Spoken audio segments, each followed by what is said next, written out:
Hello, everyone. I am Chris White, CEO of White Labs Yeast, talking to you from San Diego, California, and want to talk a little about Craft Brewers Conference 2025 wrap-up. It's kind of designed for people who didn't go to the conference, some of the White Labs team that didn't go to the conference, and people that went to the conference. Everybody saw it through different eyes, so I thought I'd give you my wrap up and kind of what it means to beer quality and the industry. As I said, I'm talking to you from San Diego, California, at the White Labs in San Diego. We also have a White Labs in Asheville, North Carolina, and a White Labs in Copenhagen, Denmark, and a few people that live at offsite as well and work remotely. So we all get together at the Craft Brewers Conference every year. This was in Indianapolis, Indiana. I was looking forward to it because I've been to Indianapolis before. It's a really cool town, close to a lot of other things as well, but it's a great walking downtown, some great breweries, and lots of places to sit down and meet and catch up with old friends and meet some new ones. Indianapolis has really built a lot around convention centers, convention business. And so I think they did a good job. A good convention center, sports arenas and football and stuff being nearby. And the kickoff party on Monday was at the Indianapolis Colts football stadium. People got to kick field goals, and just hanging out on the field is pretty unusual. So we had done that before in Denver with the Craft Brewers Conference, and I think it was great, a great venue for the kickoff. So we started things on Sunday. It turns out the trade show was Tuesday and Wednesday, so Monday was sort of setup day. So a little tip, because I heard a lot of people had kind of misbooked things and hotel things. Check the Craft Brewers Conference 2025, 2026 calendar before you go, because every year is slightly different. Next year is going to be in Philadelphia, Pennsylvania. I'm really looking forward to that. I think it's one of America's top cities. Easy to get to, but also great history there. Another good walkable town. Great beer bars, great breweries. I'm expecting that to be pretty well attended, and it's a conference you want to go to. I started going before we started exhibiting, but our first time we exhibited there, we have ever since, was 1998 in Atlanta, Georgia. I actually drove out our booth from San Diego because it was going to be so expensive to ship it, but stopped a lot of great breweries on the way. But back then, a lot of people paid their own way to go to brewers because they wanted to go to learn. And if that might be an option for some people, if the company doesn't pay, because you get so much out of it as a brewer, just from learning and hanging out with other brewers, seeing what other people are doing, going to the seminars, a couple I'll talk about here in the wrap up. And it is, it's one of the best conferences in the world. You know, not only do we have a good supply of craft beer, which is fun, we have great people, great seminars. The Brewers Association puts on an amazing conference. It is really one of the best, because people are going there because they're interested in learning too. And a lot has changed since 1998 to now. But one thing I did notice when we first exhibited in 1998 was people talking about the downturn in craft brewing, similar to today. I was just getting going, so I was, I didn't really think much about it except with a lot of optimism. And things did turn up again. And, craft beer has gone through ups and downs in 150 years here of active brewing in the U.S., where prohibition, economic downturns, depression, and then more recently, COVID changing kind of the consumer base a little bit. And always there's new young people coming along. New people get interested in different things. And particularly in the craft brewing space or beer in general, we talk about the 21 to 25-year-olds in the United States kind of being the looking at what they are drinking. And from 2008 to 2018, that was craft beer. And we had double-digit growth during those years. Now they're drinking something different, but they're still in the SNA is there, but they're still drinking something. So we kicked things off on Sunday with a yeast talk that we did with Escarpment Labs and Lallemand, both based in Canada, but Lallemand with a global reach, and also some comments from brewers and things about how to reuse yeast. So we had 50 or 60 people come. It was at Sun King, which is a great venue to be there all day because Sun King's the brewery you want to go to when you're in Indianapolis. So we kicked things off right there, and their beers are great. They had a good kind of barrel room that they built for event space, it's something craft brewers are looking at. Like, how do I get more people here? Well, let me do more bookings for events. And so a lot of you are doing that too.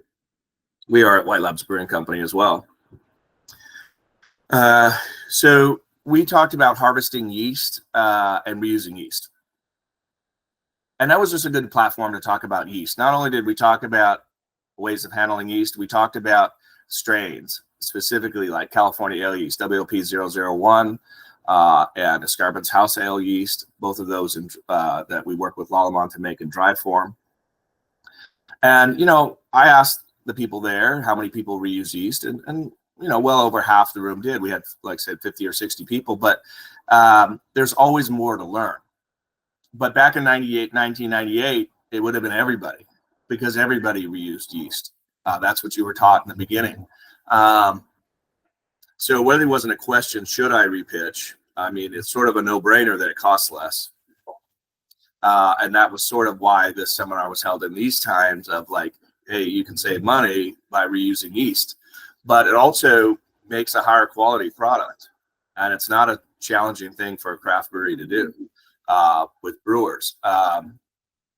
You don't need the lab people to repitch yeast. But you do if you're going over 10 generations. You want to start doing plate counts. You want to look at the viability of the yeast. So the lab can look at viability, brewers can too, and look at plate counts. But if you're using the yeast 10 generations, we have grown the yeast that to a way that you could do that just like you do everything else, because you're transferring yeast out of the fermenter. Everything you're doing is a transfer from the fermenter. If you can't transfer the yeast out of the fermenter without a lab, then why would you transfer a beer to a conditioning tank? Why would you transfer it to a packaging line? It's a transfer. So the same aseptic needs that are necessary for those are what you do for yeast, and then you build a practice of reusing. And when we started in 1995, I wanted yeast to be repitchable. It was mandatory, but also I wanted the best repitchable yeast. So we developed a process we still use today, almost a 30-day process of very patient transfers on our transfers and growth stages to build big plump cells full of membrane material. So, and then at a high purity. So we try to do the highest purity and the highest physiology, and then you get the most repitchable. And we did the same thing when we started making dry yeast. Do a focus on the purity, and so we tested in 4 different labs, 2 of the White Labs labs and 2 of the Lallemand labs in Austria and Montreal, and then our labs in the United States and in Denmark, to achieve this super high spec purity so it can be repitched, and then focus on the physiology of the cells that allow them to be repitched. Because again, not only does that you spread the cost out, I mean, even if you're using it 5 times, it doesn't always have to be 10. You have reduced your cost 5 times, but you can also make 10 or 20 different beers because you can spread the crop into different beers if you wanted to, if that worked in your system. And then you can have multiple yeast strains.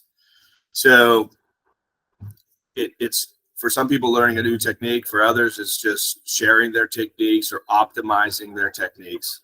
And then if you put the lab part behind it, if you want to, checking the plate counts, looking at the purity, while you're also looking at the pH drop in the fermenters, because that gives you an idea of that pH that the curve of that pH drop is showing you kind of how viable your yeast is as well and how good it's doing.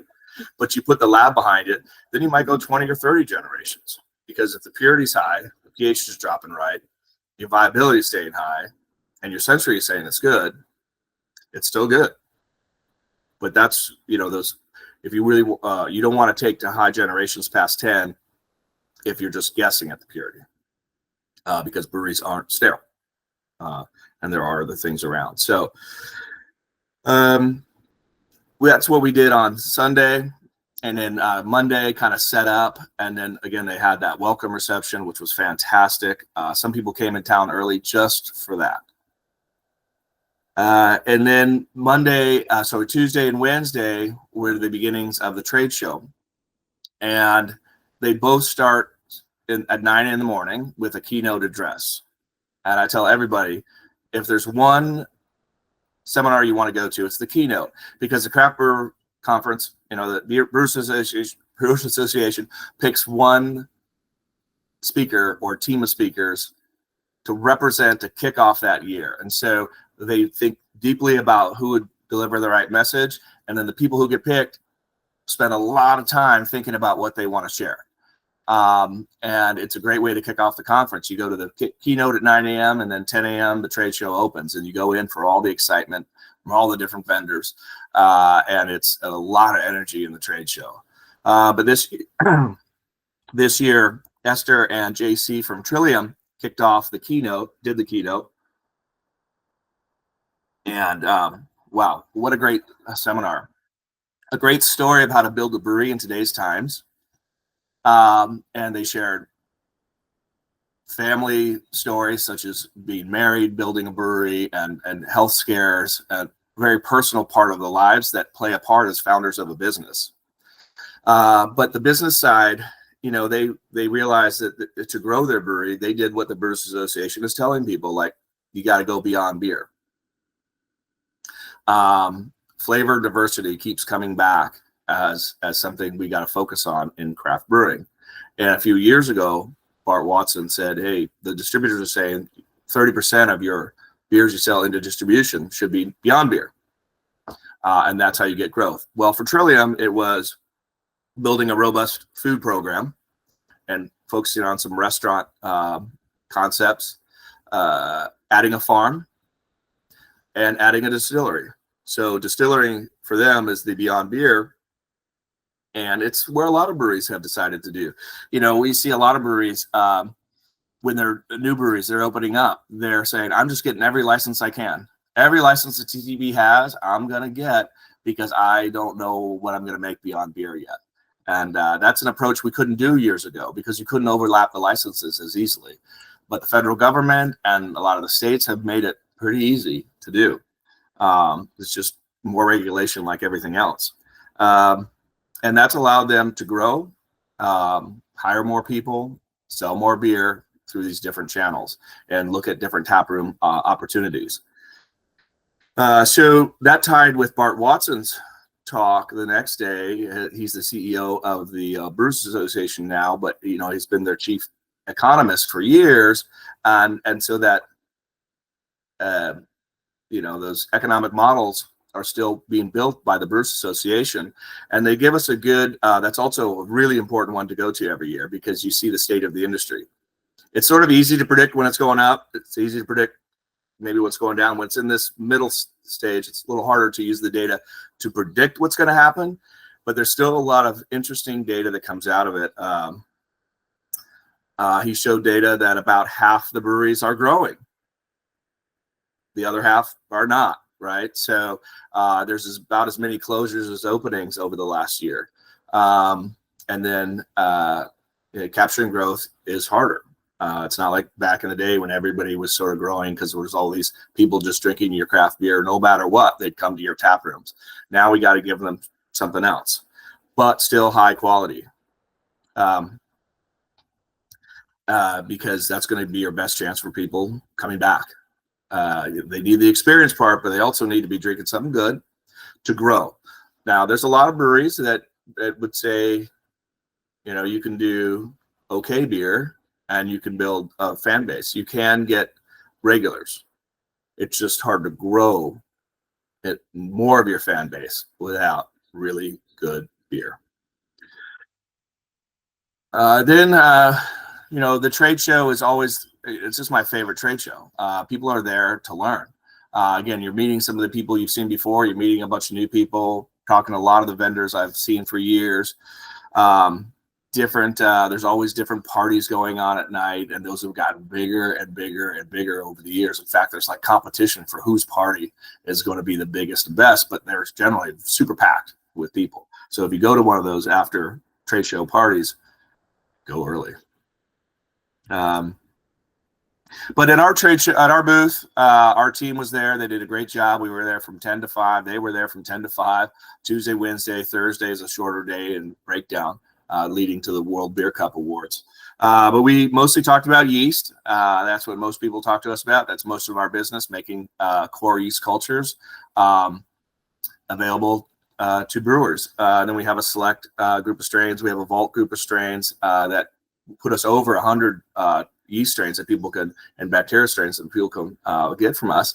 And we do we make to order by trying to predict the orders, because it takes almost a month to make. So we have 2 planners and the rest of the team that work on every start every day, thinking about how much California ale yeast we need, what people are going to order, so it's ready after that small batch to be used in a brewery and be reused many, many times.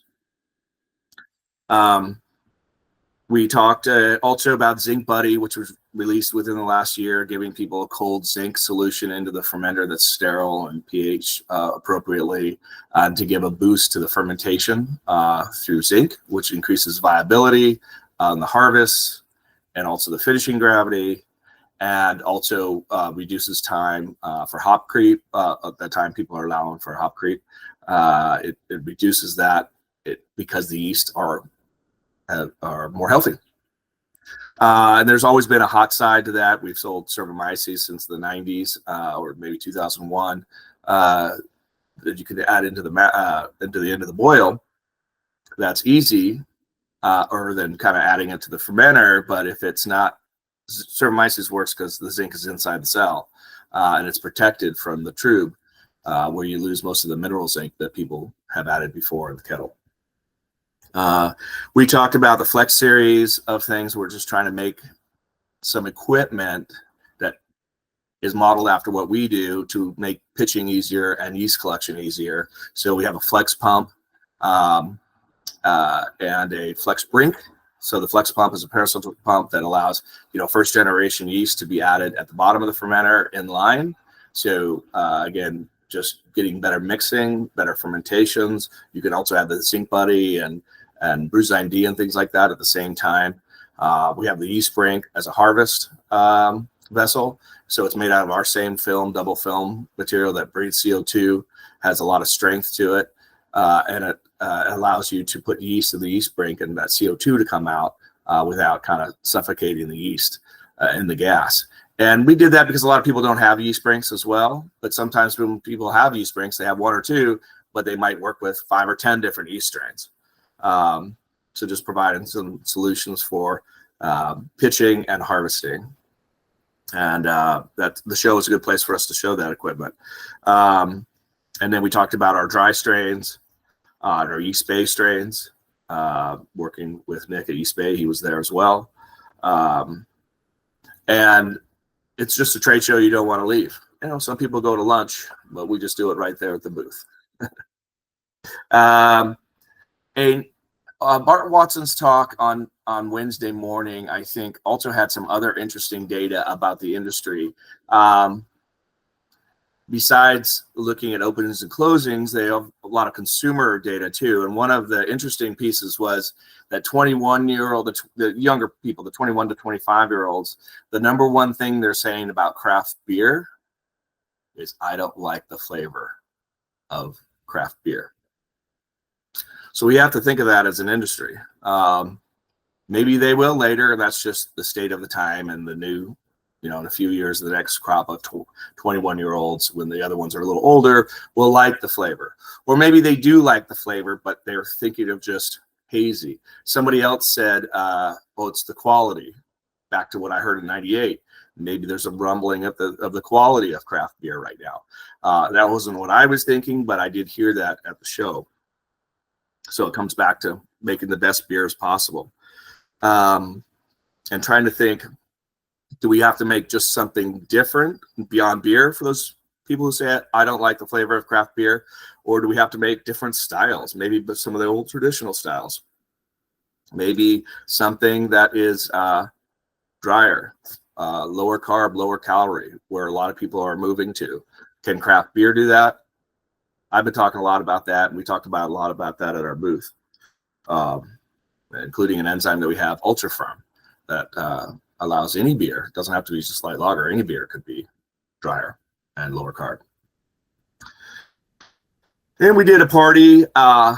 We had our own party this year at Mashcraft on Delaware, great little brewery, awesome host. And it's fun to see who comes to your party. And our team did a great job there, and the beers were delicious. And then finishing on Thursday with the World Beer Cup. It's something not everybody stays for, but a lot of the brewers do, and I encourage you to, because it's really important to kind of look at with the lens of the craft brewing industry and what's winning. And a lot of you are thinking about adding or entering beers next year. And I would say a few things about that after judging a lot of World Beer Cups and a lot of GABFs, many GABFs with great experiences. I would encourage everybody to be a judge. It's a little bit of a hard process to get into it, but then you're into it for years and years to go. And you meet great people, you learn a lot of things, and you taste a lot of the craft beers, whether globally at World Beer Cup or North America at Great American Beer Festival. But if you're thinking about entering beers, I wouldn't do it if they're not great. Sometimes a good beer, a good brewery or something has occasional really special beer and it can win. But if you look at the winners, they're generally in that great to world-class category if they win year after year after year. And that's a really hard brewing category to be into, to make consistently great or world-class beers. It's much more difficult than good beers. And to keep that up and keep that training up and all the details of yeast health and hop quality and and oxygen in the package. So really hard category to be in as a brewery. I understand that. It's expensive to make beer that way. But those are the ones that consistently win at World Beer Cup. Because I hear a lot of people say, oh, it's just luck. Well, it's not. There is always luck. A sports team needs luck to win consistently, but they got to play great to do that. And your team's got to play great together to make a beer that can win at World Beer Cup, especially over and over again. And if you do, it does have pretty strong marketing power. If you win a category like Hazy or West Coast IPA with most of the entries, that really means something. But there are other categories you can look at. You can look at the winners list that the BA puts out, and you can say, hey, what are the styles that have 22 entries, 35 entries? A lot of those traditional styles have room for a great beer to really show better, because it's got to be a great beer at that table. A mediocre beer doesn't win. A good beer doesn't win. Whatever the reputation of the brewery, whatever, it has to be a great beer to move along. That's what's been so special about the process that the BA does for the judgings for JBF and World Beer Cup. It's got to stand above all the other beers at the table to move along and to finally win. And sometimes it's picking styles. Say you're a small brewery, maybe pick a style that has, Belgian quadruple had 25 entries. Okay, that's a very traditional style, and you can sell that beer in your tap room as a unique style. And then you can also maybe put a beer into a category that you don't think it is. Like this year, Sierra Nevada Pale Ale won a gold medal, which is awesome, and they won it in ESB. And people say, well, why did they put ESB? Because they're looking at the descriptions, and those beers and descriptions change over time. What's entered in pale ale anymore is going to be lighter color. It's not going to be amber. Well, ESB is going to have some more amber to it. So I encourage you to go beyond what you think you've called your beer and look at how the styles are. There's only 2 or 3 sentences usually, right? You got to match those sentences because the judges are looking at that along with the parameters of alcohol and other parameters. So it's really got to match that. The beer's got to look great. Even if it's hazy, that's part of that category, but it's got to look great and it's got to really stand out and it's got to match the descriptions. And I think those could be some tips for next year's Philadelphia. Look forward to everybody coming. I'm sure we'll have another pre-yeast seminar. We used to do our yeast essentials, but over the years, but now collaborating with other yeast companies, we get a broader message. And it's almost free, and we feed you. So please look for that pre-seminar next year. They're a lot of fun to put on, but they're even more fun and informative with a big audience. So look forward to seeing you in Philadelphia. And here's my coffee, but cheers.